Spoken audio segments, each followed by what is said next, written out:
دنیا کے کونے کونے میں فلسطینی بچوں کی چیخیں اور آہیں گونج رہی ہیں، ان معصوم چہروں پر بربریت کی گہری چھاپ اور ان کے دلوں سے اٹھنے والی بد دعائیں شاید امریکہ کے اندر لگی آگ کا سبب بن رہی ہیں۔ کیا یہ قدرت کا انصاف ہے یا تاریخ کا فیصلہ؟ آج ہر زبان پر ایک سوال ہے، کیا فلسطینیوں کی آہ کا جواب قدرت خود دے رہی ہے؟ دیکھیے اس دل دہلا دینے والی حقیقت کو اور جانیے کہ دنیا کس جانب جا رہی ہے۔ آج ہم اس ویڈیو میں یہ جاننے کی کوشش کریں گے کہ موجودہ عالم افراتفری، معصوم فلسطینی بچوں پر ہونے والے مظالم اور حالیہ ہالی ووڈ کی تباہی کے واقعات کس حد تک قدرت کے انصاف کا مظہر ہو سکتے ہیں۔ کیا یہ تمام واقعات قیامت کی نشانیوں کی طرف اشارہ کرتے ہیں؟ ان تمام سوالات کے جوابات ہم آج کی ویڈیو میں تلاش کریں گے۔ ہم آپ کو دنیا میں ہونے والی قدرتی آفات اور موجودہ حالات کے بارے میں آگاہ کریں گے۔ آج کل ایسے کئی اہم واقعات ہو رہے ہیں جن کے بارے میں ہم بات کریں گے۔ امریکہ جو کہ ایک سپر پاور کی حیثیت رکھتا ہے، اللہ کی سپر پاور کے سامنے بالکل بے بس ہے۔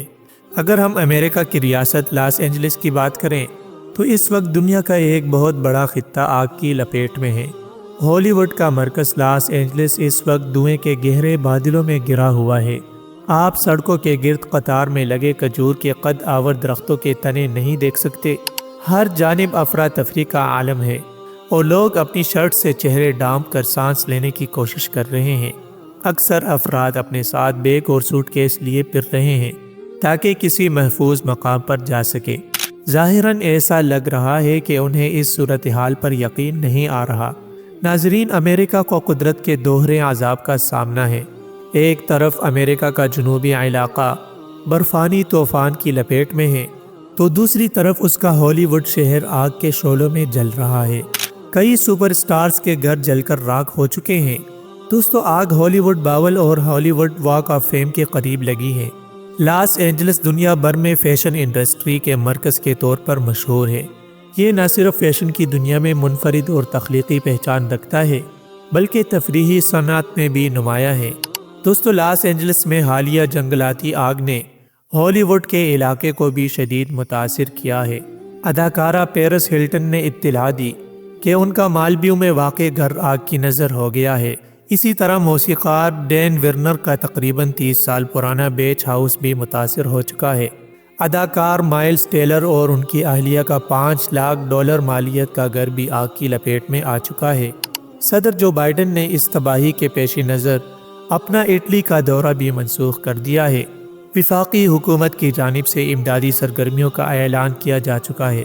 انہوں نے کہا ہے کہ آئندہ 180 دنوں میں ملبہ ہٹانے، عارضی پناہ گاہیں فراہم کرنے اور آفت سے لڑنے والے کارکنان کو مکمل طور پر معاوضہ دیا جائے گا۔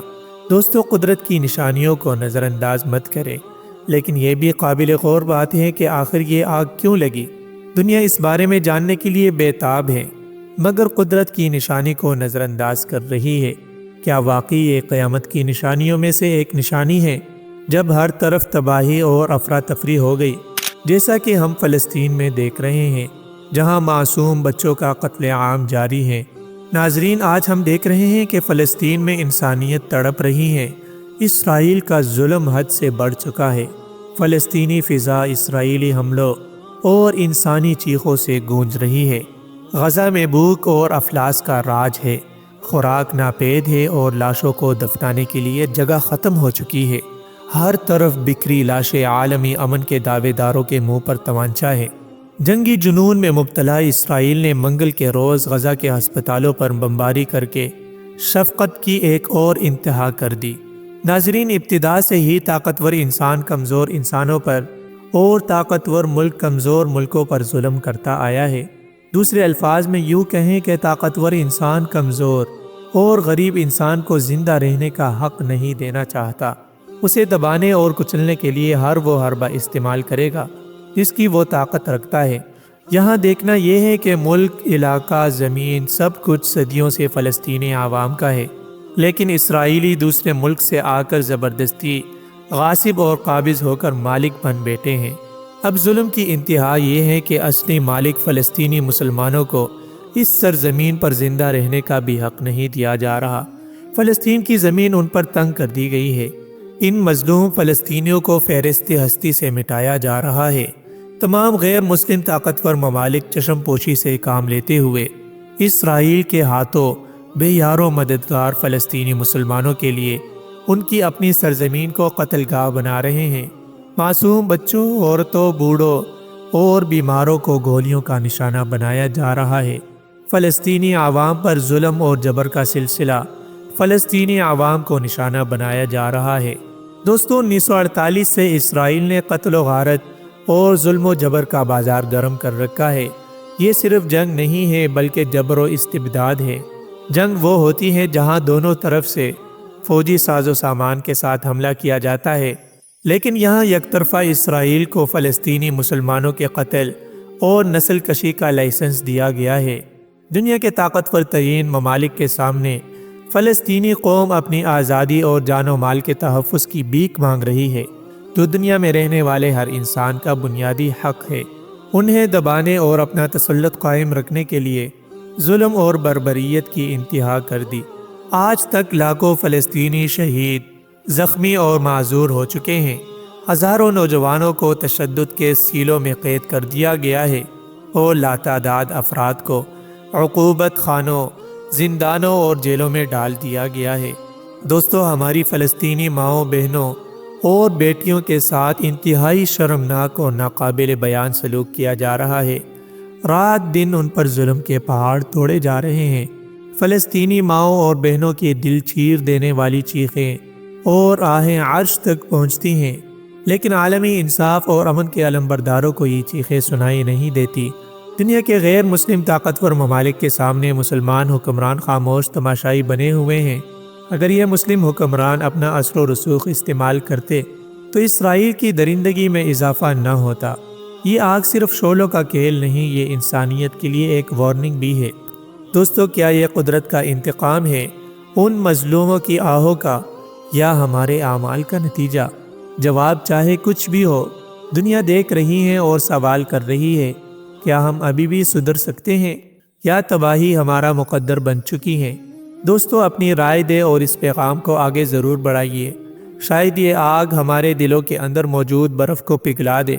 آخر کار یہ تمام واقعات اور آفات انسانوں کے لیے ایک عظیم پیغام ہے کہ جب اللہ کی ہدایت کو نظر انداز کیا جائے تو قدرتی آفات اور مشکلات کا سامنا کرنا پڑتا ہے۔ یہ سب کچھ ہمیں اپنی اصلاح اور توبہ کی طرف مائل کرنے کے لیے ہے۔